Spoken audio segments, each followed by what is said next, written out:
Halo pemirsa, apa kabar Anda hari ini? Senang sekali saya Raden Madlias dapat kembali menemani Anda dalam sebuah program talkshow yang syarat informasi inspiratif untuk Anda dan juga keluarga. Inilah Bincang Sehati.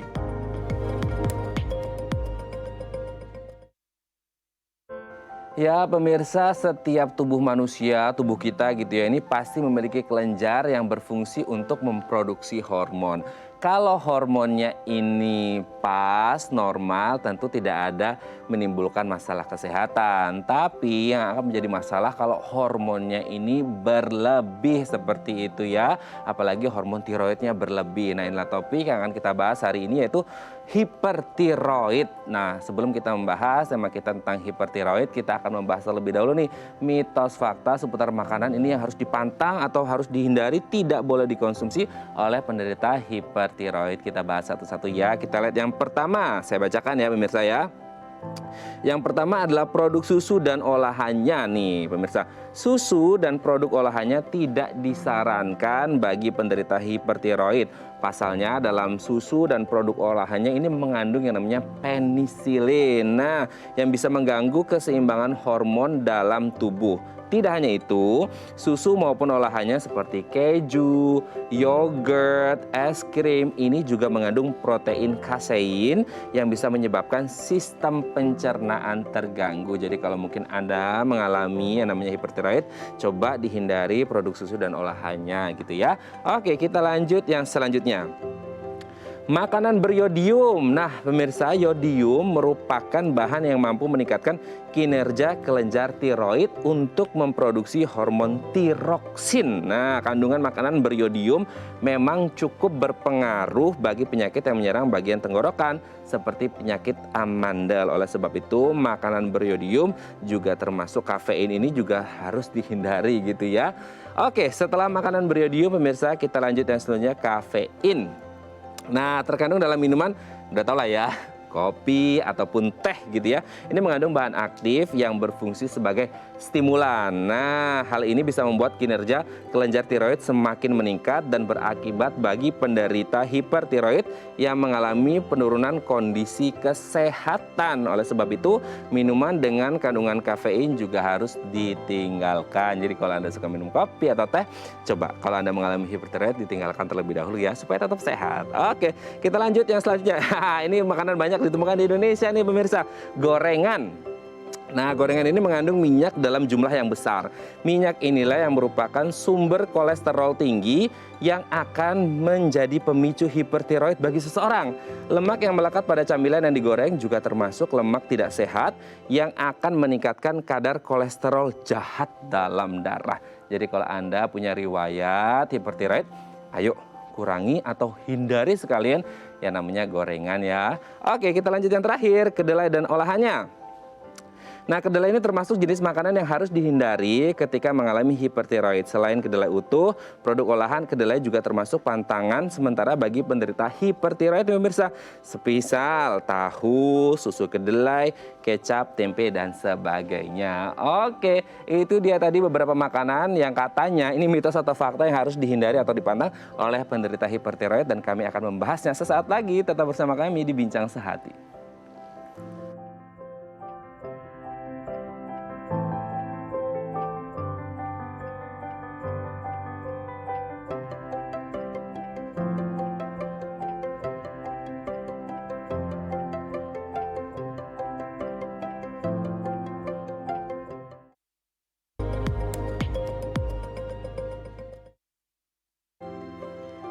Baik, Anda masih bersama kami di Bincang Sehati. Tadi di segmen sebelumnya kita sudah membahas ya mitos fakta makanan yang katanya harus dipantang atau tidak boleh dikonsumsi oleh penderita hipertiroid. Nah, untuk membahasnya telah tersambung bersama kami di sambungan Zoom dengan Ibu Teti Herawati AMDGZ, seorang ahli gizi dari Rumah Sakit Permata Bekasi. Assalamualaikum, selamat pagi Bu Teti, apa kabar? Iya, waalaikumsalam warahmatullahi wabarakatuh. Selamat pagi.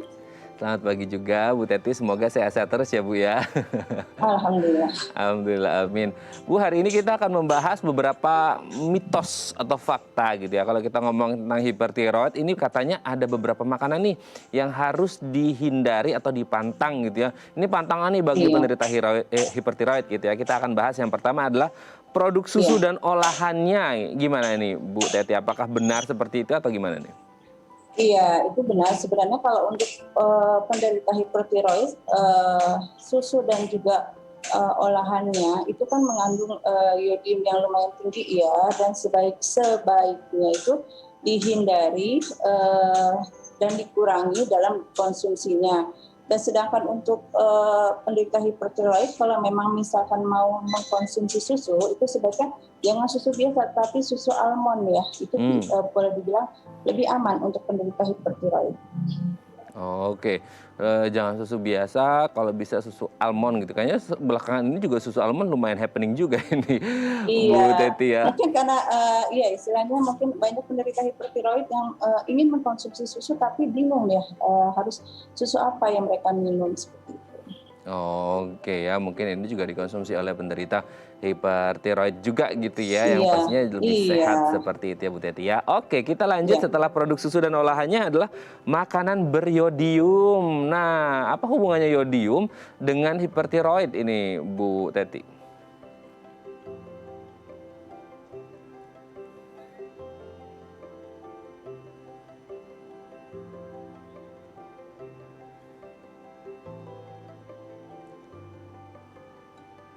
Halo Bu Teti?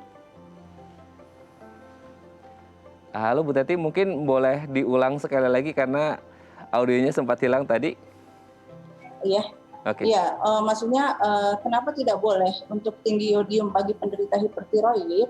Karena akan membuat produksi hormon tiroid semakin meningkat untuk penderita hipertiroid. Makanya benar sebaiknya untuk penderita hipertiroid mengkonsumsi makanan yang rendah iodium aja. Jadi kalau untuk yang tinggi iodium seperti rumput laut, udang, kepiting, nori yang istilahnya berasal dari laut memang tidak boleh dikonsumsi atau dikurangi seperti itu.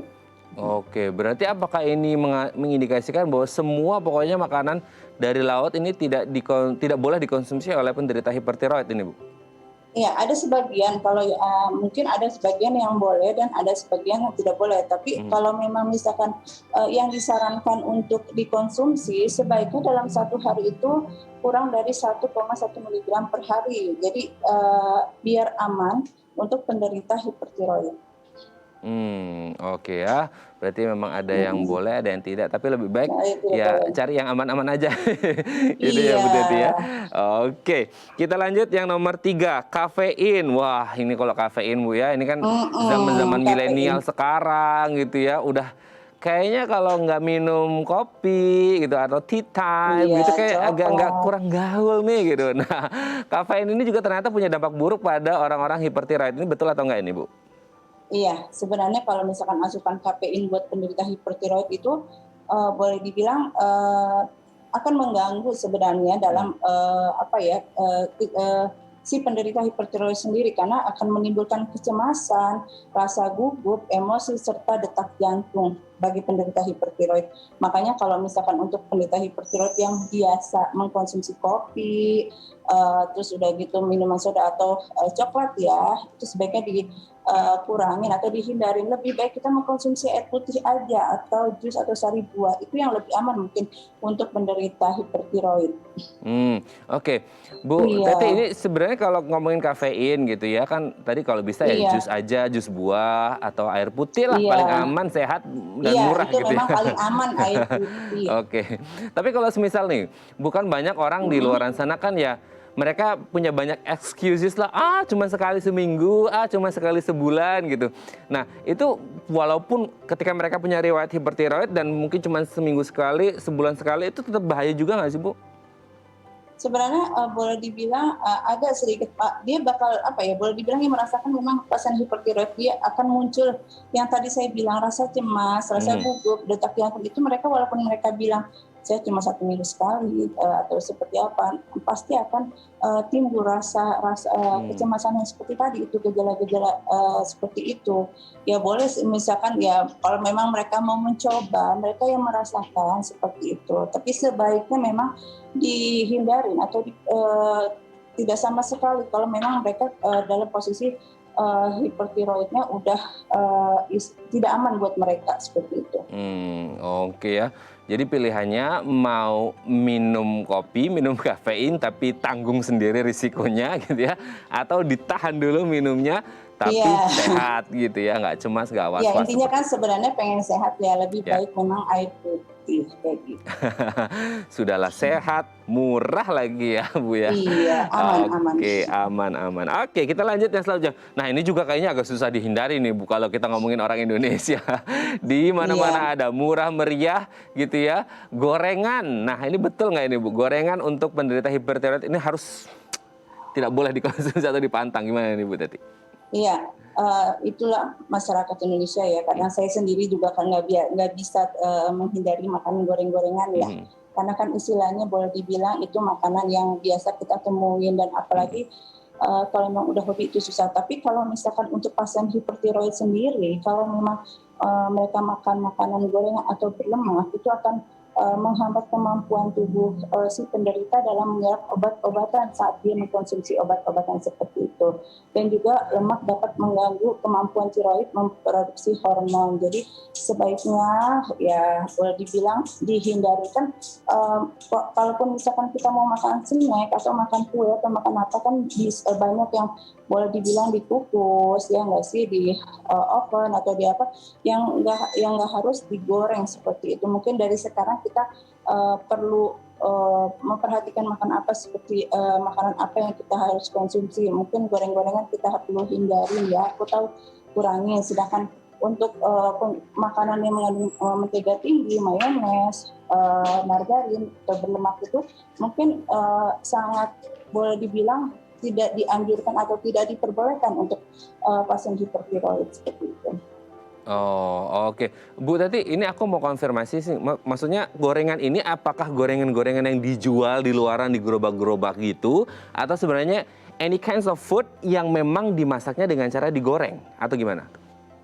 Iya, sebenarnya kalau misalkan orang-orang bilangnya gorengan ya, tapi Mhm. gorengan itu maksudnya makanan yang digoreng, baik itu dijual atau kita goreng sendiri. Tapi kalau misalkan boleh dibilang kita mau ini aja goreng sendiri deh, oke. Biasanya kita melihat penggunaan minyak. Karena kan minyak itu bisa sekali atau yang kita pakai itu sudah sekali atau lebih dari 2 kali kita pakai seperti itu. Tapi rata-rata saya menganjurkan kalau emang misalkan itu ya sebaiknya coba kita untuk penderita hipertiroid menghindari gorengan. Baik itu misalkan dibeli di luar atau kita goreng sendiri. Kalau bisa ya istilahnya mendingan yang dikukus atau tanpa harus menggunakan minyak atau mentega seperti itu. Oke ya. Mau yang dijual di luaran, mau yang dimasak sendiri. Kalau Anda punya riwayat hipertiroid, kalau bisa dihindari Iya, gorengan ya, seperti itu. Nggak boleh, iya. kan masak sendiri, nggak juga gitu. Yang penting kalau ada berbau-bau minyaknya gitu ya, kalau bisa Iya, dihindari gitu intinya ya. lemaknya ya minyak sama lemaknya. Betul sekali. Oke, yang terakhir Bu Teti, kedelai Mm-mm. dan olahannya gimana nih? Kalau kedelai sama olahannya ya oke, susu kedelai, Hmm. tahu, tempe, atau misalkan yang lainnya, kecap, susu kedelai seperti itu, sebenarnya tidak dianjurkan untuk penderita hipertiroid karena senyawa yang ada dalam kedelai dapat menghambat penyerapan obat tiroid bagi pasien hipertiroid gitu kan. Sedangkan sebaiknya sih sebenarnya untuk penderita hipertiroid itu berhati-hati saat mengkonsumsi kedelai atau olahan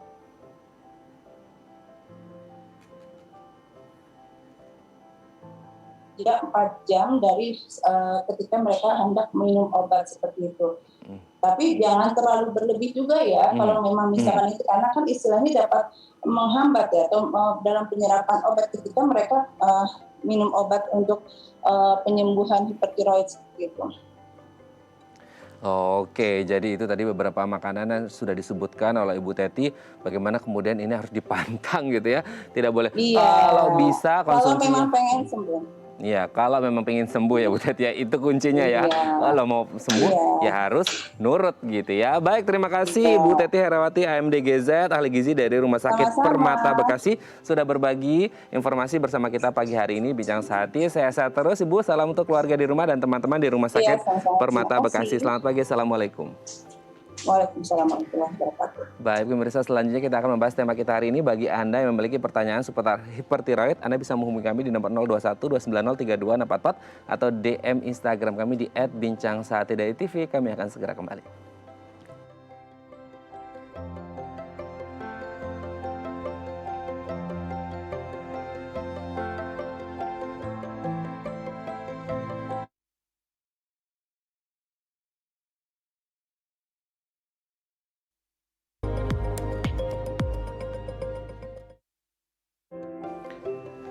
Baik, Anda masih bersama kami di Bincang Sehati dan kita masih membahas tema kita hari ini, hipertiroid. Bagi Anda yang memiliki pertanyaan seputar tema kita hari ini, Anda bisa menghubungi kami di nomor 021 290 32644 atau DM Instagram kami di @bincangsahatidayatv. Nah, untuk membahas tema kita hari ini telah tersambung bersama kami di sambungan Zoom dengan Dr. Siti Rohmi SPPD Finasim, spesialis penyakit dalam dari Rumah Sakit Bina Husada. Assalamualaikum, selamat pagi Dr. Siti, apa kabar?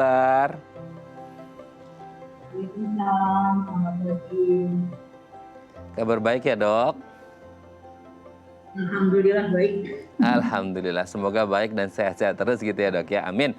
Dok, hari ini kita akan membahas tentang hipertiroid atau kelebihan ya kelenjar tiroid seperti itu dalam tubuh kita. Nah, sebelum kita membahas kenapa akhirnya terjadi kelebihan produksi kelenjar tiroid, kita mau bahas dulu nih, Dok. Kelenjar tiroid itu apa sih dan fungsinya apa untuk tubuh kita gitu, Dok? Kelenjar tiroid itu adalah kelenjar hormon. Letaknya di depan leher kita. Kalau laki-laki di bawah jantung, ukurannya kecil sekali, sekitar 10 sampai 20 gram. Dia punya 2 lobus, kiri dan kanan, dan ada lobus tengah. Sehingga dikatakan seperti kupu-kupu bentuknya. Fungsinya adalah pengendali metabolisme tubuh kita. Kelenjar tiroid itu fungsinya menghasilkan, menyimpan, dan mendistribusikan tiroidnya, hormon tersebut. Hormon itu akan diedarkan ke seluruh tubuh, jadi akan disebarkan ke seluruh tubuh, ke seluruh tubuh, terutama ke arah jantung, otot, pencernaan, dan lain-lainnya. Sehingga tubuh akan bisa menghasilkan energi. Itu saya rasa cuma itu aja bisa saya sampaikan. Oke, jadi itu yang dimaksud dengan kelenjar tiroid dan fungsinya gitu ya, Dok ya. Nah, kalau berbicara tentang hiper, kan kita sebagai orang awam juga sedikit banyak arti bahwa hiper itu sesuatu yang berlebih kan seperti itu, atau ada kelebihan seperti itu. Nah, kalau kelenjar tiroid seperti yang tadi Dokter Siti sebutkan, nah hipertiroid ini di kondisi yang seperti apa ini, Dok? Jadi hipertiroid itu dinyatakan sebagai hiperaktivitas. Jadi kelenjar itu menghasilkan hormon berlebihan yang disebabkan oleh banyak sebab.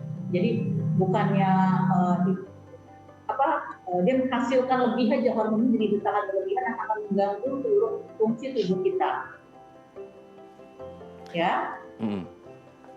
Oke. Lalu itu saja yang kita. Oke, lalu apa saja, Dok, yang menjadi penyebab atau mungkin faktor risiko kenapa akhirnya orang mengalami hipertiroid ini, Dok? Kan kalau kita lihat kan ada orang-orang yang produksi kelenjar tiroidnya di normal gitu ya jumlahnya ya, Dok ya, gitu. Nah, ada juga kenapa orang-orang yang akhirnya mengalami hipertiroid. Berarti kan ada satu dan lain hal menjadi faktor pemicu atau faktor risiko kenapa seseorang mengalami hipertiroid. Nah, yang menjadi penyebab atau faktor risiko yang biasanya dominan muncul ini apa saja, Dokter Siti? Jadi ada 2 perbedaan ya, Pak, penyebab dan faktor risiko. Oke. Kalau penyebab dia banyak adalah saat ini adalah penyakit Graves, terus adenokarsinoma dari tiroid, kanker tiroid, struma ovarium. Jadi ada gangguan di ovarium yang menyebabkan adanya suatu hormon yang menyerupai merangsang hormon dari tiroid itu sendiri.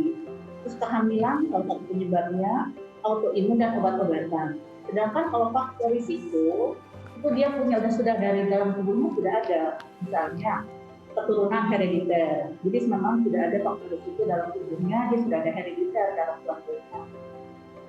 Faktor risiko juga bisa juga perokok. Perokok juga salah satu faktor risiko yang kita harus hindari.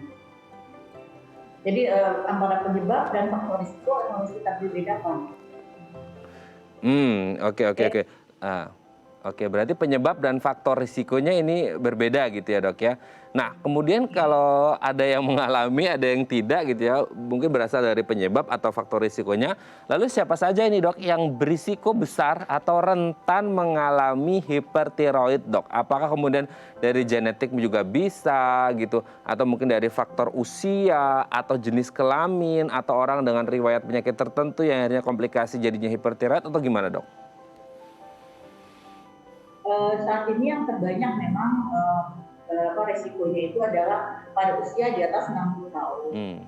Perempuan lebih banyak, sampai sekarang belum jelas kenapa perempuan lebih banyak. Tapi menurut saya itu karena estrogen. Jadi pada pasien dengan kehamilan estrogen meningkat, dia merisikokan meningkatnya terjadinya hipertiroid. Laki-laki lebih banyak, lebih rendah dari perempuan karena itu menurut saya. Karena sampai sekarang belum jelas penyebab utamanya. Perhitungan kenapa laki-laki atau perempuan lebih banyak dari laki-laki. Kenapa ada satu lagi adalah bisa juga karena kebanyakan konsumsi, tapi itu sedikit sekali kita penemuan itu datanya belum terlalu banyak. Yang terbanyak penyebab autoimun, jadi di keluarga itu punya riwayat autoimun. Misalnya di keluarga sudah ada riwayat kencing manis tipe DPRDM tipe 1, atau di keluarganya sudah banyak yang meningkat hipertiroid atau benjolan di tenggorokan di tiroidnya sendiri atau kanker tiroid, itu sangat berisiko terjadinya hipertiroid pada pasien tersebut. Oke. Lalu kalau ngomongin tadi kan sudah ada penyebab, faktor risiko dan siapa saja yang rentan mengalami gitu ya dok ya. Nah, gejala yang paling umum terjadi ketika orang mulai mengalami hipertiroid ini seperti apa dok? Apa gejala ya? Iya, gejala. Ya, tadi kan saya bilang pada hipertiroid itu menyerang hampir ke seluruh tubuh, terutama di daerah ke arah jantung, ke arah saraf, terus pencernaan. Jadi biasanya pada pasien-pasien dengan hipertiroid dia akan timbul rasa gelisah, terus berdebar-debar yang berlebihan, emosinya juga akan serba buruk, pasien akan sulit tidur, rambut rontok, ada beberapa pasien seperti itu, dan kelemahan otot karena dia memang menyerang otot. Berat badan yang paling sering datang ke dokter adalah berat badan yang turun drastis dan banyak berkeringat. Itu yang paling sering datang ke dokter. Pasien berat badan turun drastis, makannya banyak, tapi dia kok makan banyak, tapi berat badan makin turun. Itu salah satu cirinya adalah gangguan dari hipertiroid. Oke. Dok, ini kalau aku sering baca-baca gitu ya dok ya, berhubungan dengan hipertiroid adalah dengan konsumsi erat katanya, dengan konsumsi yodium katanya seperti itu. Saya nggak tahu nih benar atau enggak, dan ini beda atau sama dengan mungkin istilahnya kita sebagai orang umum ya dok ya, nyebutnya gondokan atau gondongan, itu beda atau sama atau gimana itu dok?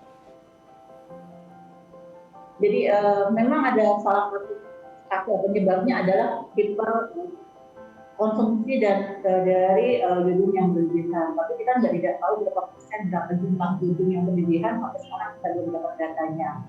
Nah, perbedaannya dengan gondongan atau gondokan beda. Kalau pasien gondok, itu ada pada pasien gondok tuh pembesaran di kelenjar gondok juga itu akan menjadi hiperplasi.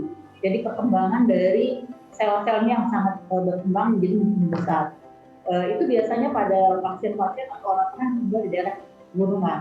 Itu penyebab utama malahan kekurangan yodium, defisiensi yodium yang menyebabkan sel-selnya berhiperplasi, membesar.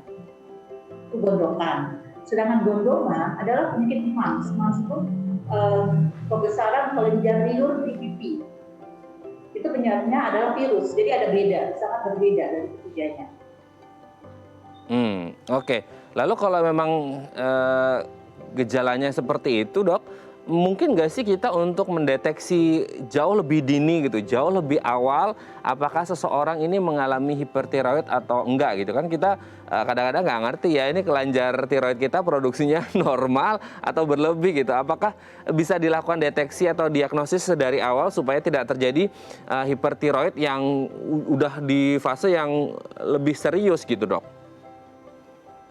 Agak sulit ya, karena kita paling gini, pada pasien-pasien dengan riwayat keluarga hipertiroid, orang tuanya atau saudaranya hipertiroid, kita sudah menyarankan mereka harus hati-hati. Kalau terjadi penurunan berat badan, banyak keringat, berdebar, kita harus curiga karena gejala-gejala tersebut kita bisa temukan pada penyakit lain. pada kencing manis pun bukan berat badan. Bisa berkeringat, ada TBC juga kemana-mana dan berkeringat. Jadi kita tidak bisa memastikan bahwa ini hipertiroid atau bukan. Tapi kalau ada keluarga, riwayat keluarga itu ada riwayat monitoring di keluarganya, kita harus berpikir, oh kakak saya hipertiroid, itu saya timbul gejala berdebar. Apakah saya hipertiroid itu harus mengecek ke rumah sakit? Karena dasarnya hipertiroid itu dari diagnosis. Dari pemeriksaan laboratorium baru kita menyatakan itu hipertiroid atau bukan. Oke, baik Dokter Siti, nanti kita akan lanjut lagi ngomongin tentang hipertiroid, bagaimana cara penanganan bagi mereka yang sudah akhirnya terlanjur. Kalau deteksi dini agak sulit karena mungkin ada kemungkinan beberapa penyakit yang lain juga yang memiliki gejala yang sama atau kondisi yang sama. Nanti mungkin kita akan, kalau sudah ditegakkan diagnosisnya bahwa ini adalah hipertiroid, apa yang harus dilakukan gitu ya. Nanti akan kita bahas di segmen selanjutnya. Baik pemirsa, bagi Anda yang memiliki pertanyaan seputar tema kita hari ini, hipertiroid, Anda bisa menghubungi kami di nomor 021 290 3244 atau DM Instagram kami di @bincangsahatidayatv. Kami akan segera kembali.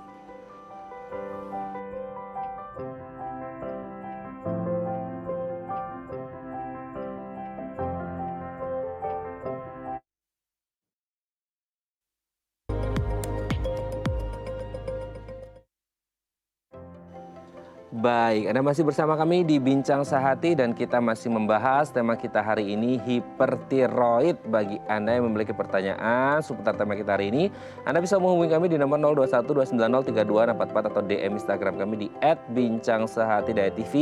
Masih bersama dengan Dr. Siti Rohmi SPPD Finasim, spesialis penyakit dalam dari Rumah Sakit Bina Husada. Dr. Siti, kita lanjut lagi ya dok ya. Sebelum kita ngomongin tentang penanganannya dok, kita mau tahu dulu dok, kasus di Indonesia sendiri hipertiroid ini menjadi salah satu penyakit yang tingkat prevalensinya ini lumayan banyak atau sedikit atau seperti apa ini dok? Kalau menurut pengalaman dokter, mungkin ada jurnal-jurnal atau data dari Riskesdas? Oke, kalau dari hipertiroid itu penyakit metabolik terbanyak nomor 2 setelah kencing manis. Kalau data yang di Riskesdas itu terakhir tahun 2013 sekitar 0,4% dari penduduk Indonesia di atas usia 15 tahun penderita hipertiroid. Tapi karena penyebabnya terbanyak adalah penyakit Graves, sedangkan Graves sendiri ditemukan hampir 2 juta kasus per tahun. Jadi bisa bayangkan sebegitu banyaknya penyakit ini di Indonesia.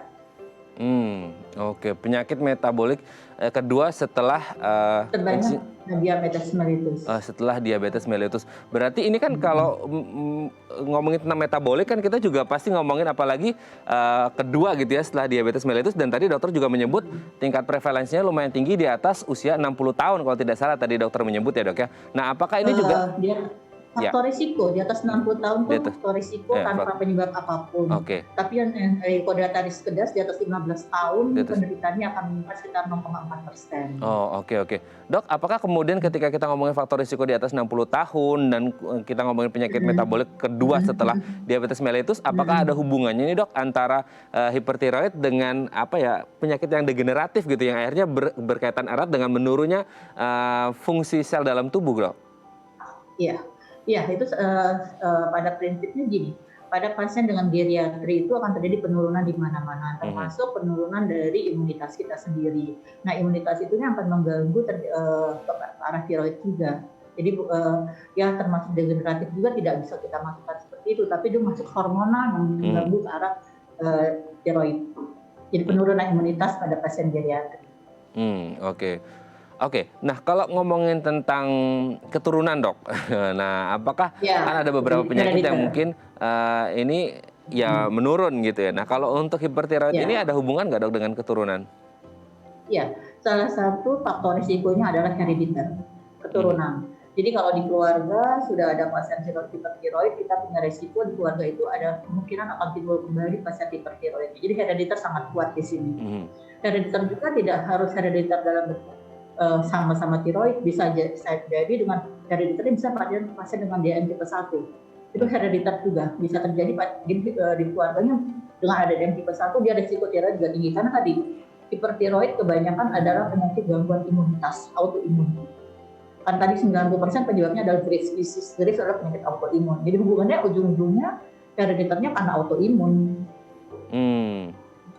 Oke, berarti kalau kita ngomongin herediter atau menurun gitu ya dok ya, keturunan, ini sendiri Iya. berapa persen ini dok? Pasti bahwa Oh, anak-anaknya ini akan mengalami hal yang sama. ya, penelitian itu saya belum dapat ya, Eh, tapi memang hanya dinyatakan dari beberapa kasus itu herediter, tapi kita persentase kita belum belum ada datanya. Oke, tapi memang presentasi belum ada, tapi kemungkinan besar pasti ada membawa katakanlah bibitnya gitu ya dok ya? Iya, iya, iya, Oke, DNA-nya ada. DNA-nya Ya, ada. bibitnya ada. Oke, tapi itu sebenarnya bisa ini dok, diminimalkan risikonya dengan mungkin pola hidup yang sehat atau seperti apa gitu dok, itu bisa nggak? Atau tetap DNA-nya akan terus ada gitu? Sama seperti penyakit kencing manis, kalau kita di keluarga sudah ada resiko penyakit kencing manis, kita bisa merubah pola hidup. Pola hidupnya kita harus mengurangi gula, segala macam dan gitu. Nah, sama dengan hipertiroid. Jadi kalau kita sudah resiko terjadi hipertiroid pada keluarga tersebut, kita juga harus menghindari makanan-makanan atau stres yang sangat meningkat yang menyebabkan gangguan dari tiroid tersebut. Kenapa saya bilang makanan? Karena beberapa makanan bisa menyebabkan gangguan hipertiroid, peningkatan hipertiroid. Salah satunya saya gini, tadi kan bagian gizi bilang makanan laut. Kalau saya lebih cenderung makanan laut itu dalam bentuk kerang. Kenapa?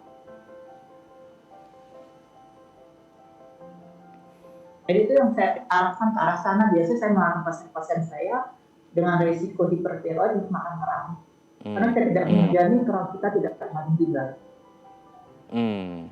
Oke. Oke dok. Oke, sebelum kita lanjut, ini ada DM Instagram dari pemirsa Bincang Sehatnya, aku bacakan ya dok ya. Ini dari @putri_indrawati. Dok, telapak tangan dan kaki saya sering berkeringat tanpa sebab. Yang lebih dominan di telapak tangan. Itu kenapa ya? Ini ada hubungan dengan hipertiroid nggak dok? Telapak tangan dan kaki saya sering berkeringat tanpa sebab, yang lebih dominan di telapak tangan. Itu kenapa ya dok ya?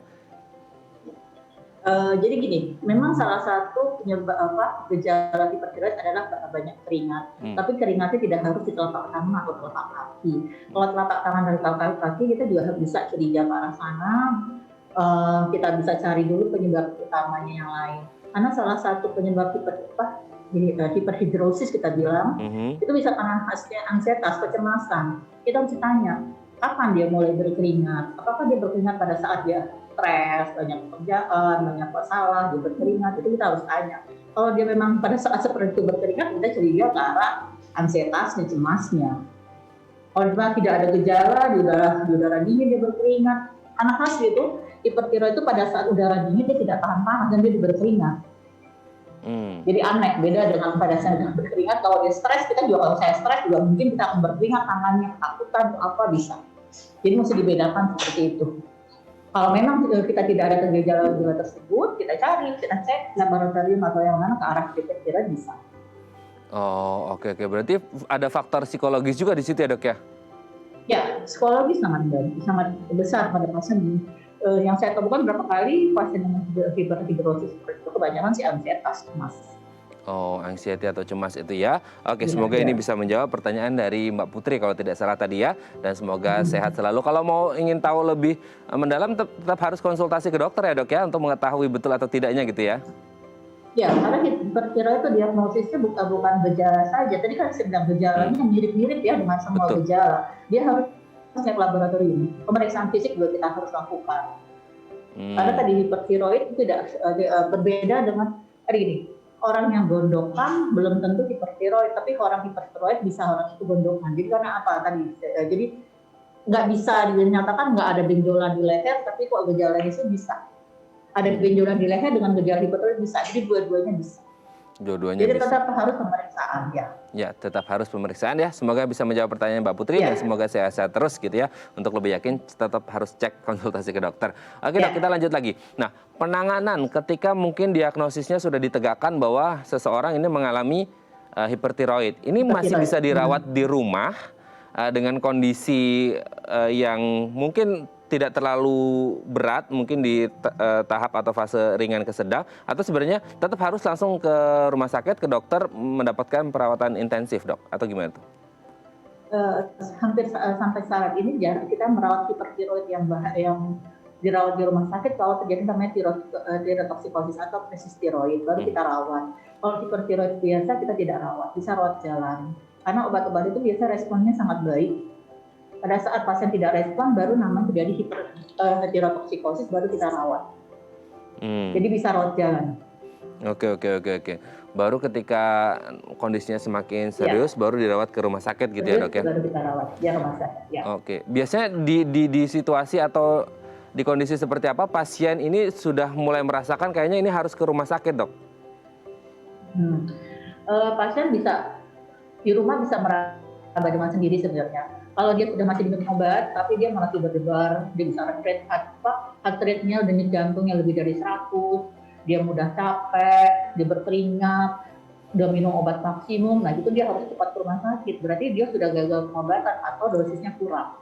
Jadi dia harus konsultasi ke dokter untuk tambahan dosis atau ada obat-obatan tambahan lagi untuk mengurangi gejalanya. Oke.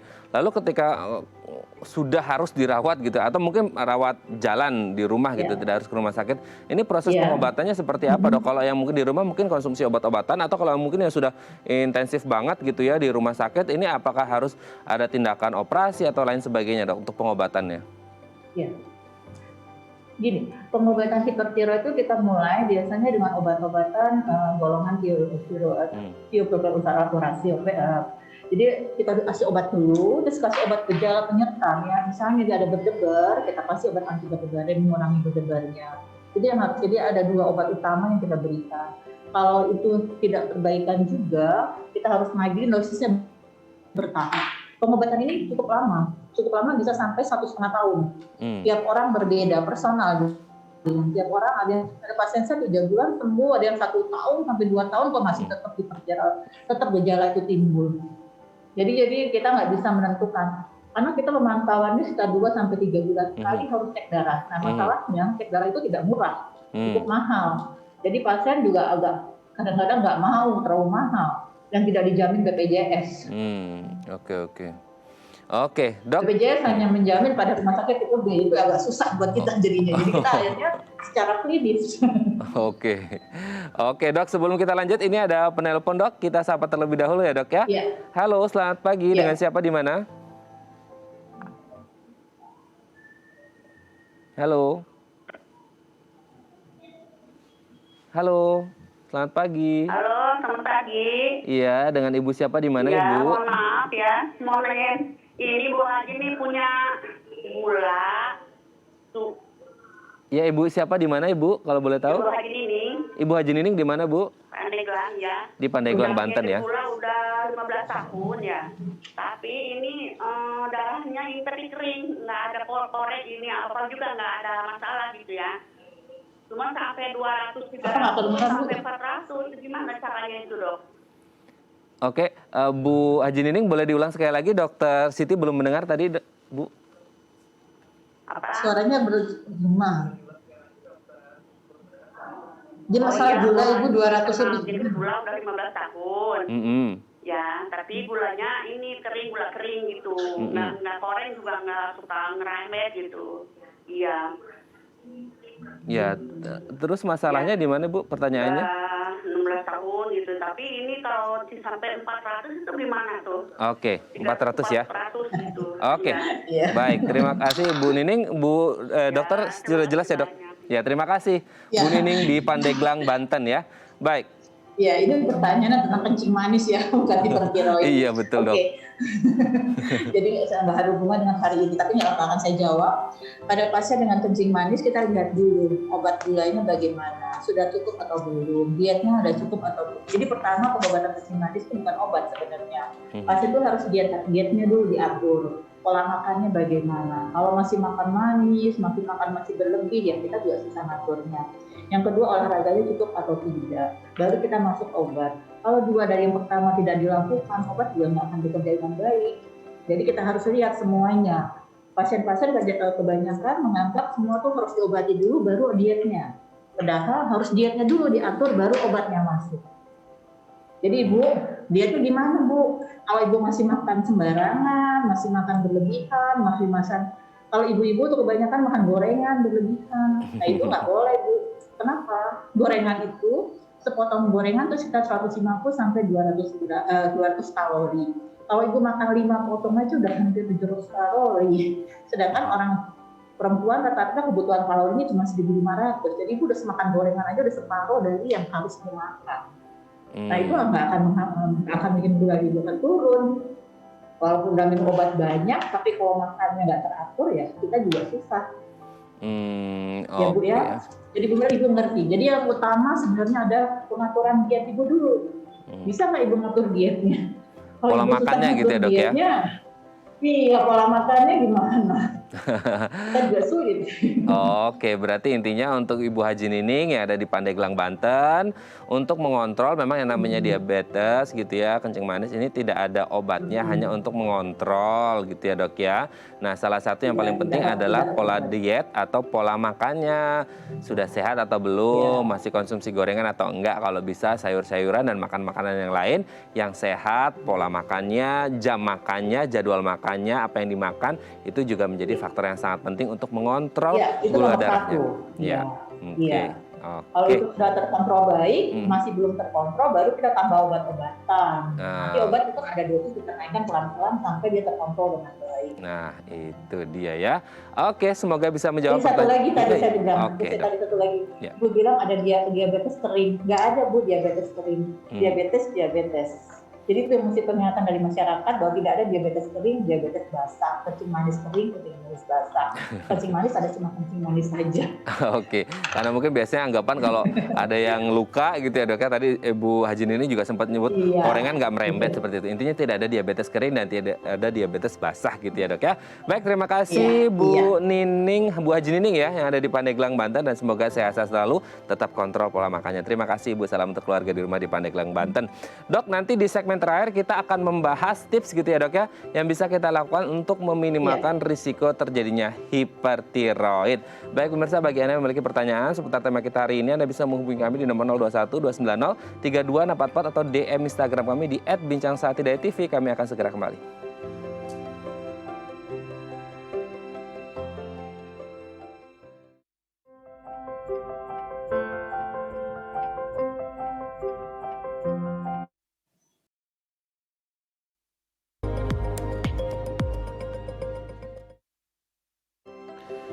Baik, Anda masih bersama kami di Bincang Saati. Kita masih bersama dengan Dr. Siti Rohmi SPPD Vinasim, spesialis penyakit dalam dari Rumah Sakit Bina Husada. Dok, kita lanjut lagi segmen terakhir ini, kita akan membahas tips untuk meminimalkan risiko terjadinya hipertiroid. Tadi kan di segmen-segmen sebelumnya dokter juga sempat menyebut bahwasanya ya ada faktor risiko yang besar gitu ya, apalagi kalau kita ngomongin herediter gitu ya, keturunan gitu ya.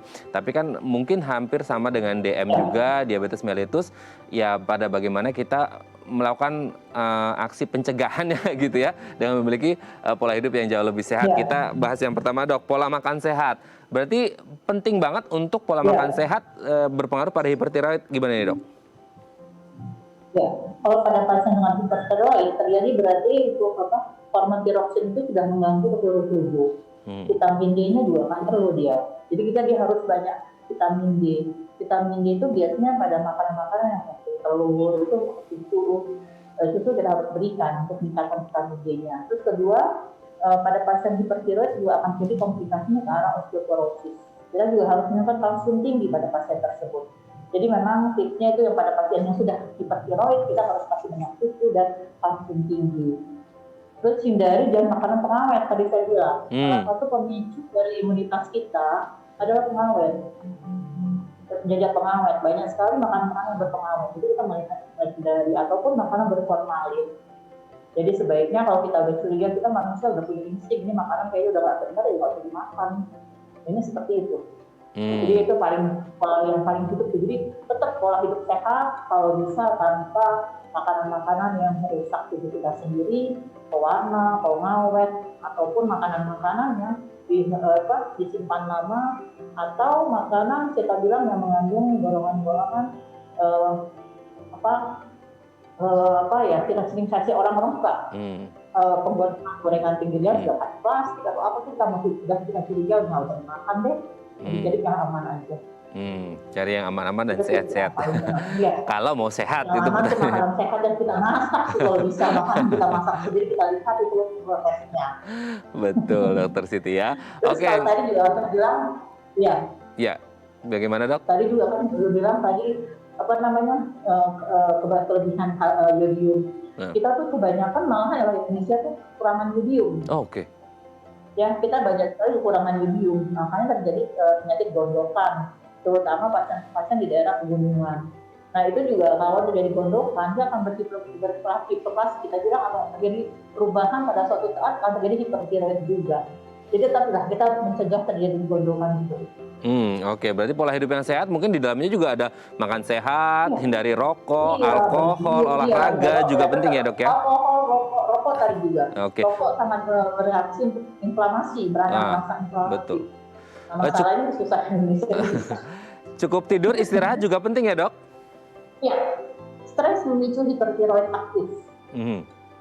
Pasien sudah ada gejala hipertiroid pada saat dia stres, sudah bisa 3-5 tahun sembuhan tanpa hipertiroid tanpa gejala, dia stres berat bisa aktif kembali.